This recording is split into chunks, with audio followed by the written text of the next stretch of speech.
New world के मुअज़्ज़ज़ दोस्तों, मैं हूं हसन अली और आप तमाम देखने और सुनने वालों को अस्सलाम वालेकुम।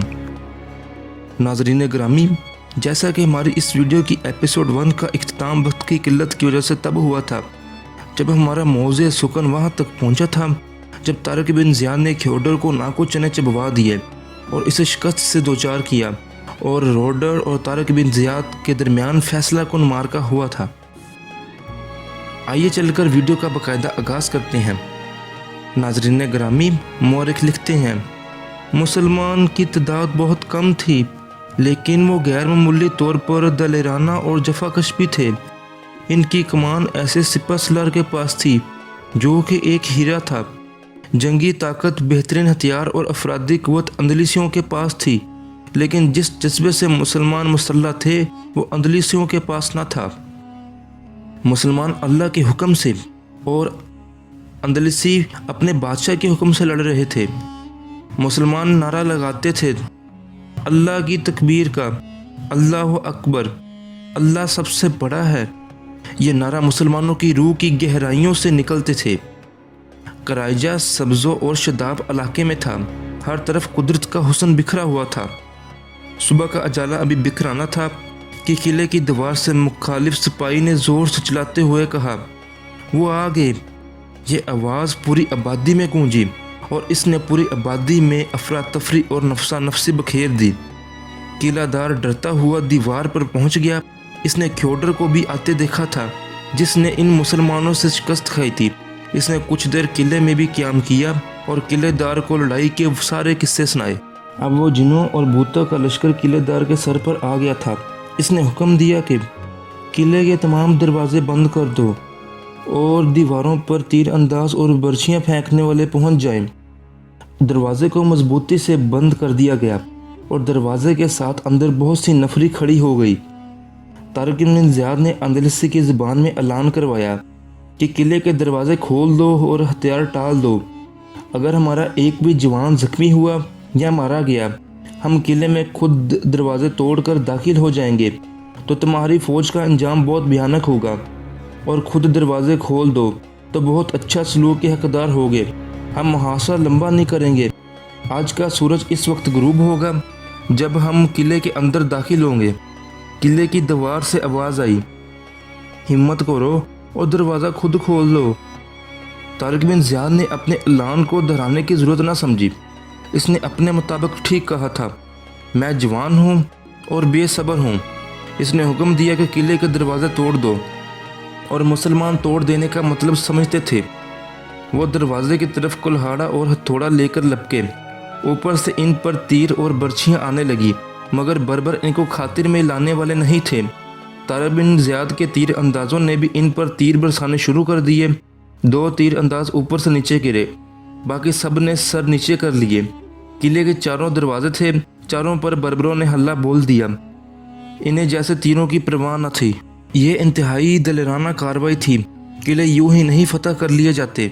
कोई भी सिपह सलार और जर्नैल अपनी फ़ौज को खतरे में नहीं डालता, लेकिन तारिक बिन ज़ियाद का असूल था कि खुद दुश्मन के लिए दहशतनाक खतरा बन जाओ तो तमाम खतरे टल जाते हैं।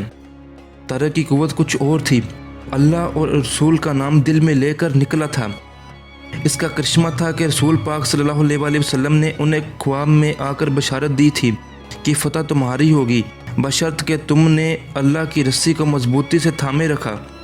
ये तो अल्लाह तबारक व तआला का वादा है कि अगर तुम में से 20 लोग साबित कदमी रहने वाले होंगे तो वो 100 कफ़ार पर गालिब आएंगे, और अगर तुम में से 100 साबित कदमी रहने वाले होंगे तो 1000 कफ़ार पर गालिब आएंगे।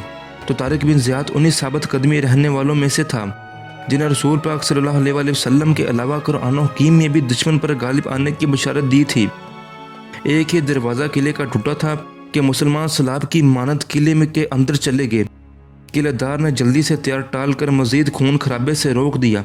तारिक बिन ज़ियाद ने पैगाम जारी किया जो घर घर पहुँचाया जाए कि कोई भी बंदा भागे ना, सब लोग अपने घरों में रहें।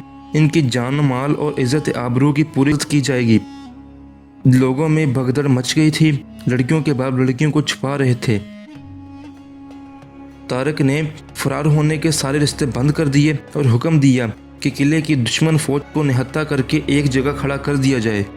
اور شہریوں کو خبردار کر دو کہ کوئی بھی فوجی کو اپنے گھر میں چھپانے کی کوشش نہ کی جائے، اور اگر ایسا ہوا تو اس کے گھر کے تمام افراد کو جنگی قیدی بنا لیا جائے گا اور اس کے تمام مال ضبط کر لیا جائے گا۔ تمام فوجیوں کو جنگی قیدی بنا لیا گیا۔ یہ ایک وسیع و عریض آبادی طارق بن زیاد کے قبضے میں آ گئی۔ اس کا نام وادی لغات تھا۔ طارق بن زیاد نے فوج کو وادی کے قریب دریا کے قریب خیمے دن کرنے کا حکم دیا اور ہر وقت تیار رہنے کا حکم کیا۔ قلعے سے تیروں، برچھیوں اور تلواروں کا ذخیرہ مل گیا جو کہ طویل جنگ کے لیے کافی تھا۔ سب سے قیمتی چیز جو ملی وہ تقریباً 2000 گھوڑے تھے۔ طارق بن زیاد ہر لمحے مصروف رہنے لگا۔ اس کے پاس 12000 کا لشکر تھا جس سے اس نے روڈڑ کے 1,00,000 لشکر کو زمین بوس کرنا تھا۔ یہ ہجوم اتنا بڑا تھا کہ وہ 12000 کے لشکر کو بڑی آسانی سے کچل سکتا تھا۔ انہیں جنگی چالوں سے ہی ہرایا جا سکتا تھا۔ ایک دن طارق جب پریشان بیٹھا تھا تو جولین نے کہا، تجھے اپنے رسول نے فتح کی بشارت تو دی ہوگی، لیکن جو دعائیں ان اندلیسوں سے مل رہی ہیں وہ بھی خدا تک پہنچ رہی ہیں۔ جولین کا اشارہ اس طرف تھا جو طارق نے کہا تھا کہ جنگی قیدیوں کے ساتھ اچھا سلوک کیا جائے اور اس سے زیادہ شہریوں کو اس سے بہتر حقوق کی فراہمی کی جائے۔ جو کمائے گا وہ انہی کا ہوگا، ہر ایک سے اس کی حیثیت کے مطابق جزیہ لیا جائے گا۔ جو کہ روڈر کی بادشاہت میں عوام کو کیڑے مکوڑوں کی حیثیت حاصل تھی، بہتر حیثیت اس کی تھی جس کے پاس سرکاری عہدہ تھا یا پیسہ۔ خوبصورت لڑکیوں کے والدین لڑکیوں کو چھپا چھپا کر رکھتے تھے۔ لوگ سمجھ رہے تھے حملہ آور کہیں بادشاہ ہے اور روڈر جیسا ہی ہے جس کی فوج لوٹ مار اور قتل عام کرے گی اور تمام وحشی کھانے کے لیے لے جائے گی۔ جولین نے طارق سے کہا، یہ سب تیرے ساتھ ہیں اور تیری فتح کی دعائیں مانگ رہے ہیں۔ طارق نے کہا، یہ حسن سلوک کرنے کا میرا حکم نہیں بلکہ اللہ اور اس کے رسول کا ہے۔ جو روڈر تولیتا کے مضافات پر پہنچا تو وہ تمام سرکاری عہدیدار تھے جو اس کی خوشامد کے لیے کھڑے تھے۔ ان میں ایک شکست خوردہ جرنیل تھیوڈر بھی تھا۔ کیا تم اپنے آپ کو اس قابل سمجھتے ہو کہ تمہاری صورت دیکھو؟ اپنے سے آدھی فوج سے شکست کھا کر میرے استقبال کے لیے کھڑے ہو۔ لعنت ہو تم پر۔ جرنیل اکیلا نہیں لڑتا بادشاہ معظم، تھیوڈر میر نے کہا۔ میں وہاں فوج سے پہلے نہیں بھاگا تھا۔ میرا قصور یہ تھا کہ میں وہاں جنگی قیدی نہیں بننا چاہتا تھا۔ تھیوڈر میر نے کہا، بادشاہ سلامت، آپ میری جنگی صلاحیتوں سے واقف ہیں۔ آپ محل جا کر آرام کریں اور یہ 1,00,000 فوج مجھے دے دیں۔ میں ان لوگوں کو شکست دے دوں گا اور جس علاقے سے وہ آئے ہیں ان پر بھی آپ کا جھنڈا لہرا دوں گا۔ مجھے تانے دینے سے پہلے بادشاہ سلامت اتنی فوج لے جائیں جتنی میرے پاس تھی، 20,000۔ 1,00,000 فوج کسی نالائق جرنیل کے پاس بھی ہو تو وہ جنگ کا پاسہ پلٹ سکتا ہے، تھیوڈر میر نے کہا۔ روڈر کی کوئی دکھتی رگ تھیوڈر میر کے پاس تھی، ورنہ اس جیسا ظالم بادشاہ اس حماقت پر کسی اور جرنیل کی گردن تن سے اتار دیتا۔ جی تو دوستو، یہ تھی ہماری آج کی ویڈیو اور اس ویڈیو کی بقیہ ایپیسوڈز کا لنک آپ کو ڈسکرپشن میں مل جائے گا۔ اگلی ویڈیو آنے تک اپنا اور اپنے پیاروں کا خیال رکھیے گا۔ اللہ نگہبان۔